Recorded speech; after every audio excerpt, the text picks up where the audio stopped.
मुझे फुटबॉल खेलते हुए 2 साल हो गए हैं, यानी कि मैं 2 साल से फुटबॉल खेल रहा हूं। मुझे फुटबॉल खेले हुए 2 साल हो गए हैं, यानी कि मैंने 2 साल से फुटबॉल नहीं खेला है। लास्ट टाइम मैंने 2 साल पहले फुटबॉल खेला था। यही तो सेंस है। अब आप देख सकते हैं खेलते और खेले, केवल एक वर्ड, केवल एक शब्द के फर्क से पूरे सेंटेंस का मतलब ही बदल गया। ठीक इसी तरह से जब इन सेंटेंसेस को इंग्लिश में बनाया जाएगा तो बस 1-2 वर्ड्स को अगर आप सही से प्लेस कर देंगे तो आप सेंटेंसेस को बिल्कुल सही सेंस में बना लेंगे, वरना आपसे मिस्टेक हो जाएगी। आज के इस वीडियो में हम इट के कॉन्सेप्ट को पढ़ने वाले हैं। गाइस, इट का यूज 5 अलग अलग कॉन्सेप्ट्स में होता है, 5 कॉन्सेप्ट्स। तो आइए शुरुआत करते हैं। सबसे पहला कॉन्सेप्ट, इट और दिस के बीच का फर्क। जहां जहां पे आप इट का यूज कर सकते हैं सब्जेक्ट में, वहां वहां पर आप दिस का यूज कर सकते हैं। यानी इट और दिस दोनों का यूज लिविंग बीइंग और नॉन लिविंग, यानी सजीव और निर्जीव दोनों के साथ किया जा सकता है। एग्जाम्पल देखिए, ये एक पेन है, दिस इज अ पेन, या फिर आप कह सकते हैं इट इज अ पेन। ये मेरा दोस्त राकेश है, this is my friend Rakesh, या फिर आप कह सकते हैं it is my friend Rakesh. आप देख सकते हैं कि चाहे बात पेन की हो जो कि निर्जीव वस्तु है, या फिर राकेश की हो जो कि एक लिविंग बीइंग है, सजीव है, जो दोनों के केस में दिस और इट दोनों में से किसी का भी यूज करा जा सकता है। मान लीजिए दरवाजे पे कोई आया, आप पूछते हैं कौन है, या फिर जैसे फोन पे भी आप किसी से पूछते हैं, आपके पास एक कॉल आई, नंबर आपके फोन पे सेव नहीं है और आप कहते हैं कौन है, तो ऐसे में हु इज दिस या हु इज इट, दोनों में से दिस या इट दोनों में से किसी का भी यूज कर सकते हैं। और दूसरी तरफ से आवाज आती है मैं हूं आदित्य, ऐसे में वो कह सकता है दिस इज मी आदित्य, या फिर it's me Aditya. Concept number 2 की बात करते हैं। किसी भी डे या डेट के साथ में आप इट का यूज करते हैं, और ध्यान रखें इट का यूज सब्जेक्ट में ही किया जाता है। ऐसे में आज मेरा जन्मदिन है, जन्मदिन यानी कि बर्थडे, ये भी एक डे है। टुडे इज माई बर्थडे, इस तरह से तो आपने अक्सर सुना होगा, लेकिन इट का यूज सब्जेक्ट में किया जा सकता है। टुडे की जगह पे इट का यूज कर लें और उसके बाद टुडे सेंटेंस के एंड में लगा दें, इट्स माई बर्थडे टुडे। कल छुट्टी होगी, टुमारो विल बी हॉलीडे, ये तो आप बोल ही सकते हैं, लेकिन इट का यूज सब्जेक्ट में अगर आप करें तो किस तरह से बोल सकते हैं, जो कि प्रोफेशनल तरीका है, नेटिव स्पीकर्स का तरीका है, it will be holiday tomorrow. आज 26 मई 2021 है, टुडे इज 26 मई 2021, या फिर इट के साथ में इट्स 26 मई 2021 टुडे। इट का कॉन्सेप्ट नंबर 3, समय हो गया है, यानी कि समय हो चुका है। इसके लिए हम इट को सब्जेक्ट में और हैज बीन, उसके बाद जो वर्ब फॉर्म आप यूज करते हैं हैज बीन का यूज करते हैं, इट हैज बीन। और जब भी किसी सेंटेंस में आए समय हो गया था, ये समय हो चुका था, ऐसे में इट हैड बीन। जैसे एक सेंटेंस है 2 दिन हो गए हैं, 2 दिन हो गए हैं, तो यहां पर 2 दिन यही तो है ना, समय, समय हो गया है। मैं इसे ऐसे भी कह सकता हूं 2 महीने हो गए हैं, 2 साल हो गए हैं, 2 घंटे हो गए हैं, 2 मिनट हो गए हैं, 2 सेकंड हो गए हैं। इन सभी सेंटेंसेस में आपको इट का यूज सब्जेक्ट में और हैज बीन का यूज करेंगे, क्योंकि प्रेजेंट में है sentence. It has been 2 days। अगर ये सेंटेंस पास्ट में होता 2 दिन हो गए थे, इट हैड बीन 2 days। इसी तरह से अगर मैं कहूं कई साल हो चुके हैं, यहां पर समय क्या है, कई साल, it has been many years। कई साल हो चुके थे, it had been many years। अच्छा, अब देखिए मुझे 2 दिन हो गए हैं, पहले मैंने आपको बताया 2 दिन हो गए हैं, इसके लिए तो आप सिंपली कहते हैं इट हैज बीन 2 days।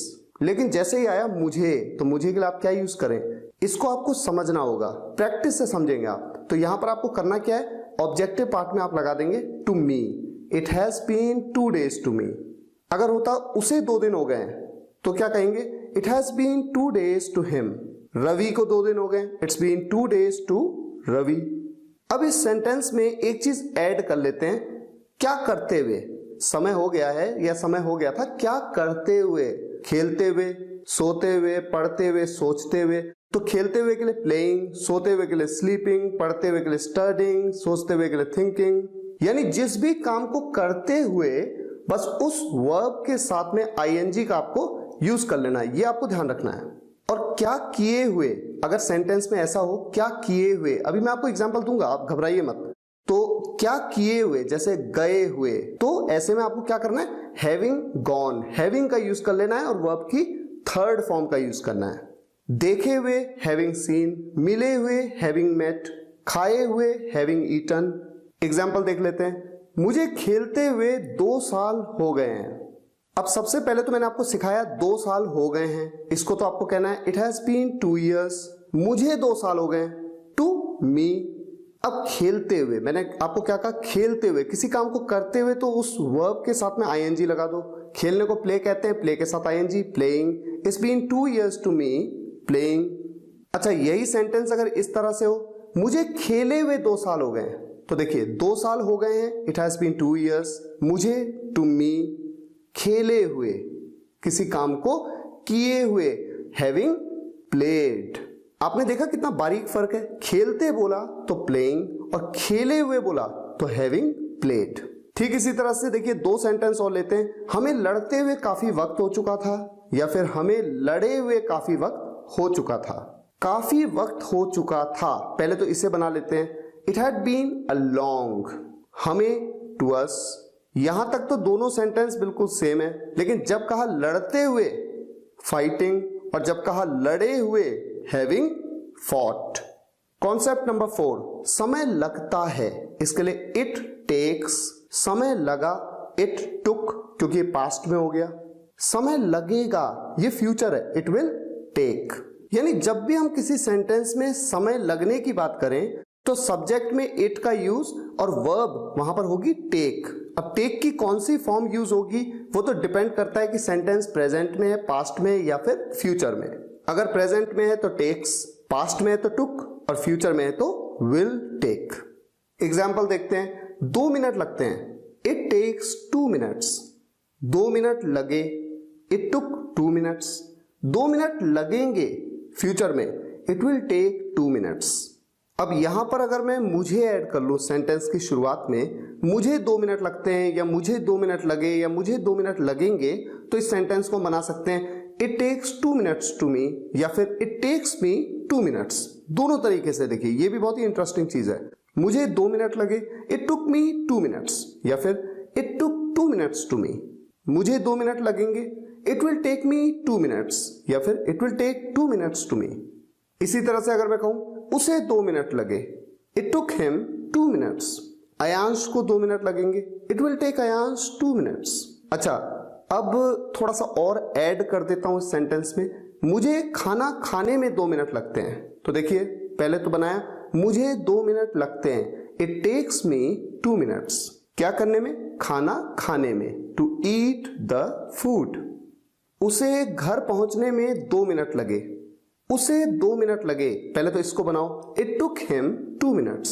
घर पहुंचने में, टू रीच होम। अयांश को होमवर्क पूरा करने में 2 मिनट लगेंगे, it will take Ayansh 2 minutes to finish the homework.